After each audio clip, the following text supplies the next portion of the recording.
मेरा नाम है मैडलिन, ये लड़की है कियारा और इस लड़के का नाम है डेनियल। बूढ़ी औरत मीना से कहती है कि अभी बातचीत का वक्त नहीं है, तुम जल्दी से हमारे साथ मिरर के सामने खड़ी हो जाओ क्योंकि कोई हमें देखने आने वाला है। मीना पूछती है आखिर हमें कौन देखने आ रहा है, तो वो बूढ़ी औरत उससे कोई जवाब नहीं देती। एकदम बाहर से अजीब सी आवाजें आने लगी। मीना डर के मारे पूछती है कि ये आवाज किस चीज की है, तो कियारा मीना को बताती है कि इन्हें हम वॉचर्स कहते हैं। वे शीशे के दूसरे ओर से हमें देख रहे हैं पर हम उन्हें नहीं देख सकते। वे हर रात सूरज ढलने के बाद यहाँ आते हैं और हमें देखते रहते हैं जब तक सुबह का सूरज नहीं निकल आता। तभी शीशे के दूसरी तरफ से शोर आने लगा। मीना पूछती है ये शोर कैसा है। उस बूढ़ी औरत ने बताया कि वॉचर्स तुम्हारे आने से खुश हैं, तुम्हें यहाँ देखकर तालियां बजा रहे हैं। मीना बुरी तरह से कंफ्यूज थी, वो जल्द से जल्द यहाँ से निकलना चाहती थी। मैडलिन जिन्हें वॉचर्स कह रही थी, न तो अब तक मीना ने उन्हें देखा और न ही किसी और ने देखा था। रात गुजर जाती है, सुबह होने पर ये लोग उस जगह से बाहर निकल आते हैं। मैडलिन बताती है कि वे वॉचर्स सिर्फ रात में ही बाहर निकलते हैं, दिन के वक्त हम लोग जंगल में आजाद घूम सकते हैं। मीना रात भर यही सोच रही थी कि कब सुबह होगी और जल्दी से मैं इस जंगल से बाहर निकल जाऊं, इसीलिए वह फौरन जंगल से बाहर निकलने का रास्ता ढूंढने लग जाती है। तब मैडलिन बाकी सबको उसे रोकने से मना कर देती है, जैसे कि वह जानती हो कि मीना इस जंगल से बाहर नहीं निकल सकती और वह जरूर वापस आएगी। बस मीना को जाते हुए मैडलिन बताती है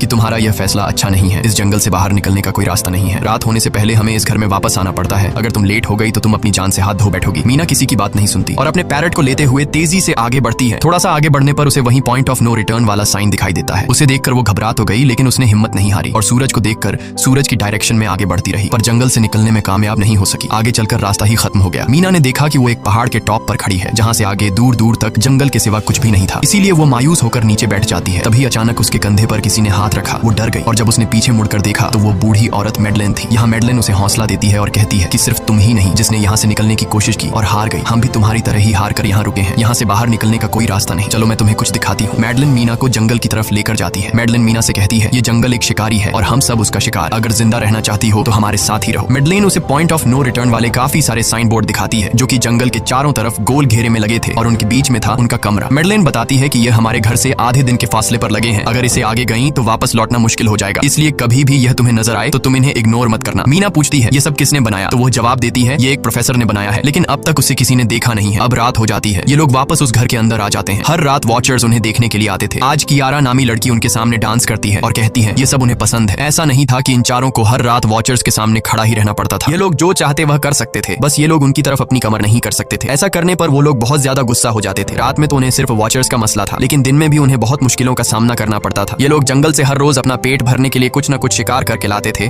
जिससे उनका गुजारा हो जाता। अगले दिन कियारा और मीना दोनों जंगल में शिकार करने जाती हैं। मीना कियारा से पूछती है कि आखिर ये वॉचर्स चाहते क्या हैं। कियारा बताती है मुझे भी कुछ खास नहीं पता, लेकिन मैडलाइन कहती है कि ये वॉचर्स हमें देखते हैं, हमें ऑब्जर्व करते हैं, लेकिन अगर हमने वॉचर्स को देखा तो हम पागल हो जाएंगे क्योंकि वॉचर्स बहुत ही खूंखार दिखते हैं। कियारा अब उसे एक गड्ढा दिखाती है और कहती है ऐसे बहुत से गड्ढे इस जंगल में मौजूद हैं। दिन के वक्त सारे के सारे वॉचर्स उन गड्ढों में रहते हैं और रात में वो यहाँ से बाहर